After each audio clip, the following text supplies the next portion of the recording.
Hi guys, welcome back to my channel. दोस्तों, आप लोगों को पता ही होगा फ्राइडे को हमारी मार्केट भागी है 1.8% और थर्सडे को यूएस के इन्फ्लेशन का डेटा आया था, जिसके बाद नेस्डेक तो 6% भाग गया था, डाउ जोन्स 3% भाग गया था और हमारी मार्केट भाग गई थी 1.8%। लेकिन दोस्तों, अभी बहुत बड़ा अनाउंसमेंट किया है हमारे आरबीआई के गवर्नर जी ने, क्योंकि हमारा जो इन्फ्लेशन का डेटा है, इंडिया का इन्फ्लेशन का डेटा है, उसके नंबर्स आने वाले हैं मंडे को और उससे रिलेटेड एक बहुत बड़ा खुलासा किया है सैटरडे को। और वो खुलासा क्या है? वो खुलासा ये है, ये देखिए यहाँ पे आप देख सकते हैं कि हमारे गवर्नर जी ने क्या कहा है। उन्होंने कहा है कि जो अक्टूबर का इन्फ्लेशन का डेटा है वो 7% से कम आने के चांसेस हैं। सितंबर में इन्फ्लेशन कितना था? सितंबर में 7.4 था, अगस्त में 7% था और अभी जो आने की उम्मीद है वो लोअर देन 7% है। और अगर दोस्तों ऐसा होता है, अगर इन्फ्लेशन 7% से नीचे आ जाता है तो मेरे हिसाब से ये बहुत ही पॉजिटिव चीज हो सकती है मार्केट के लिए। और ये डेटा तो बाद में आएगा, पहले जो ये अनाउंसमेंट की है आरबीआई के गवर्नर जी ने, इसका रिएक्शन आपको मंडे मॉर्निंग में मार्केट में देखने को मिल सकता है, क्योंकि ये बहुत बड़ी अनाउंसमेंट है और आरबीआई के गवर्नर जी ने की है, जिनका काम ही है इन्फ्लेशन को कंट्रोल करना। उन्होंने कहा है कि ये जो इन्फ्लेशन हमारे कंट्रोल में आ रहा है, इसके पीछे आरबीआई और गवर्नमेंट दोनों का हाथ है। अब दोस्तों, मैं आप लोगों को बता दूं कि गवर्नमेंट ने 2 से 6% की रेंज दे रखी है आरबीआई को कि भाई आपको इन्फ्लेशन इसके अंदर अंदर रखना है।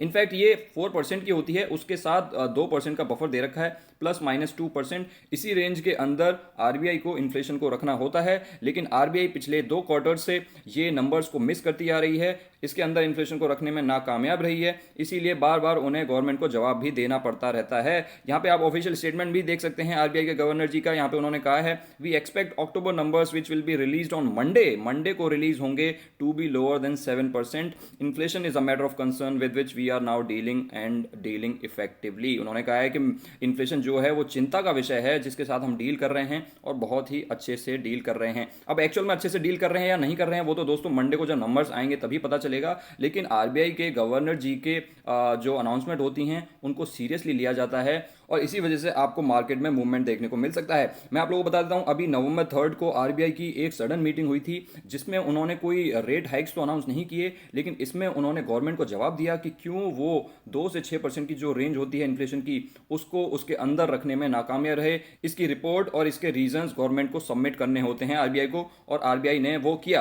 अदरवाइज जो नेक्स्ट मीटिंग है आरबीआई की वो है दिसंबर 5 से दिसंबर 7, जिसमें रेट हाइक्स का अनाउंसमेंट होगा, अगर कोई रेट हाइक्स किए जाएंगे तो। अब दोस्तों देखिए, अगर मंडे को सच में इन्फ्लेशन जो है वो कम आ जाता है तो यहां पे जो रेट हाइक्स हैं वो उतने एग्रेसिवली नहीं होंगे जो अदरवाइज होते। और जैसा कि अभी आप लोगों ने देखा होगा, जब थर्सडे को यूएस के इन्फ्लेशन के नंबर्स आए थे, उसमें भी यही एक्सपेक्टेशन लगाई जा रही हैं कि क्योंकि इन्फ्लेशन रेट कम आया है, अब ऐसा हो सकता है कि आगे चल के जो फेड है वो अपने रेट हाइक्स को थोड़ा सा कम कर सकता है। जिस तरीके से 0.75% से बढ़ाए जा रहे हैं रेट्स, अब उस तरीके से शायद ना बढ़ाए जाएं, और वैसा ही इंडिया में एक्सपेक्टेशंस लगाई जा सकती हैं अगर एक्चुअल में इन्फ्लेशन का जो डेटा है वो 7% से कम आता है। अब अगर मैं बात करूं फ्राइडे के मार्केट्स की, तो आप देख सकते हैं निफ्टी 50 1.8% भागा था, निफ्टी बैंक 1.3% भागा था और मिड कैप में कोई तेजी नहीं थी, और सेंसेक्स 1.9% भागा था। अब ये तेजी जो आपको देखने को मिल रही है, क्यों मिल रही है? क्योंकि एचडीएफसी बैंक और एचडीएफसी लिमिटेड ये दोनों 6% भागे थे, और आप लोगों को पता होना चाहिए बहुत ही बड़े हैवी वेट्स हैं, और अगर ये भागेंगे तो मार्केट का भागना तय है। इसीलिए आपको मिड कैप में तो कोई तेजी नजर नहीं आ रही है, सिर्फ निफ्टी और सेंसेक्स में नजर आ रही है, क्योंकि ये एचडीएफसी और एचडीएफसी बैंक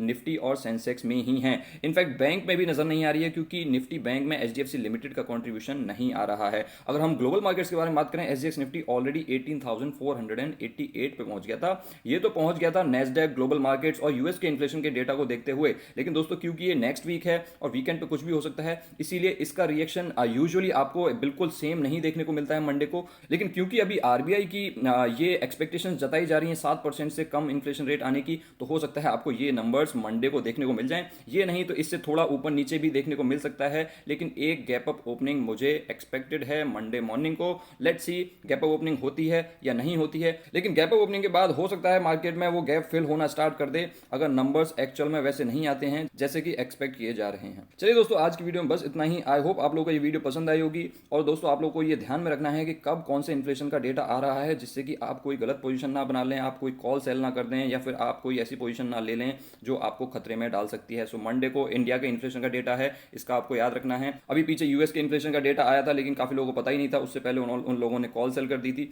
और जिसका उन्हें खामियाजा भुगतना पड़ा, क्योंकि मार्केट बहुत ज्यादा भाग गई और उसमें लॉस हो गया होगा। और दोस्तों, ये हमारे शॉर्ट्स वाले चैनल पे बहुत ही छोटे छोटे शानदार वीडियोस डाले जा रहे हैं। आई होप आप लोगों ने ये आर्बिट्राज ट्रेडिंग वाली वीडियो देखी होगी, जिसका मैंने पार्ट 1 ऑलरेडी अपलोड कर दिया है। अगर नहीं देखी है तो जाके चेकआउट कर सकते हैं, यहाँ पे आपको इसका लिंक भी मिल जाएगा और इसके पार्ट 2 का भी वेट कर सकते हैं।